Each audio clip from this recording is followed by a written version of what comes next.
حضرت جابر رضی اللہ تعالیٰ عنہ فرماتے ہیں، یہ حدیث ابو داؤد میں موجود ہے، حدیث نمبر 3911 ہے، سنن دارمی میں حدیث نمبر 169 ہے۔ حضرت جابر رضی اللہ تعالیٰ عنہ فرماتے ہیں کہ حضور علیہ السلام کے لیے ایک یہودیہ نے، خیبر کی یہودیہ نے کھانا تیار کیا، کھانا بنایا اور کھانا بنا کر کے حضور کی خدمت میں پیش فرمایا۔ اور شاید آپ کو علم ہو کہ حضور علیہ السلام گوشت کے تمام حصوں میں جو سب سے زیادہ جس حصے کو پسند فرماتے تھے وہ تھی بکرے کی دستی، اگلا بازو جس کو کہتے ہیں۔ آقا کو یہ بہت پسند تھی اور یہ بات وہ یہودیہ بھی جانتی تھی۔ اس نے وہ جو دستی والا حصہ ہے اس کو سب سے زیادہ زہر لگایا اور باقی گوشت کو بھی زہر لگایا، اور زہر لگا کر کے حضور علیہ السلام کی خدمت میں پیش کیا۔ آقا کائنات علیہ السلام تشریف فرما، آپ کے اصحاب بھی تشریف فرما، حضور بھی بیٹھے ہوئے ہیں، صحابہ بھی بیٹھے ہوئے ہیں۔ صحابہ اکرام رضوان اللہ علیہم اجمعین نے کھانا شروع کیا، حضور نے بھی کھانا شروع کیا۔ صحابہ ایک دو لقمے کچھ کھائے انہوں نے، حضور علیہ السلام نے ابھی وہ جو دستی تھی اس کو پکڑا اور پکڑ کر کے ابھی اسے اپنے منہ کے قریب لے کے جانے لگے تھے کہ دستی کی بوٹیاں بولنے لگیں، اللہ کے نبی ہمیں نہ کھائیے گا، ہمیں زہر ملا ہوا ہے۔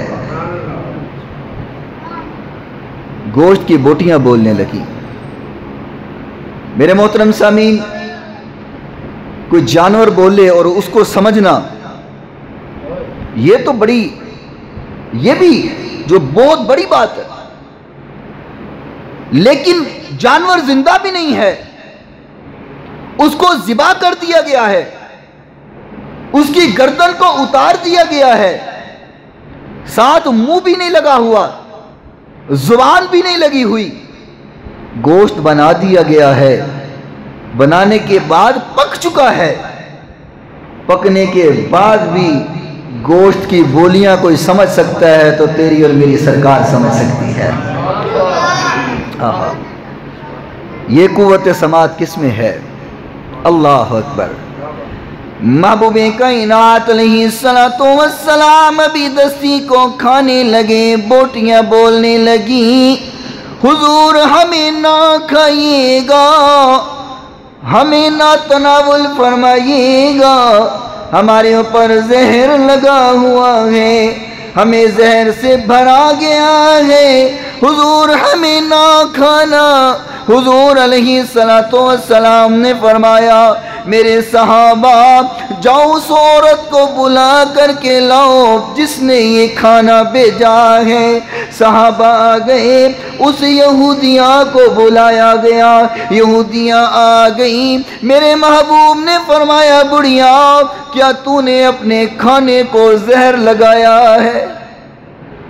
بڑھیا کے رنگ اڑ گئے، پریشان ہو گئی، کہتی اللہ کے نبی میں تو یہ جاننا چاہتی تھی کہ اگر آپ سچے نبی ہوں گے تو آپ کو پتہ چل جائے گا، اگر جھوٹے ہوں گے تو معاذ اللہ آپ سے ہماری جان چھوٹ جائے گی۔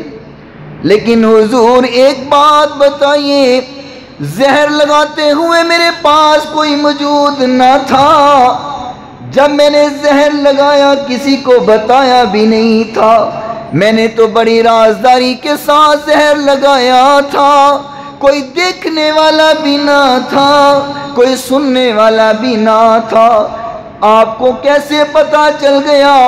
کہ گوشت کو زہر لگا ہوا ہے، میرے محبوب علیہ السلام نے فرمایا اخبرتنی حاذی فی یدی للزرعی، آقا نے فرمایا او بڑھیا مجھے کسی اور نے نہیں بتایا، مجھے گوشت نے بول کر کے بتایا ہے۔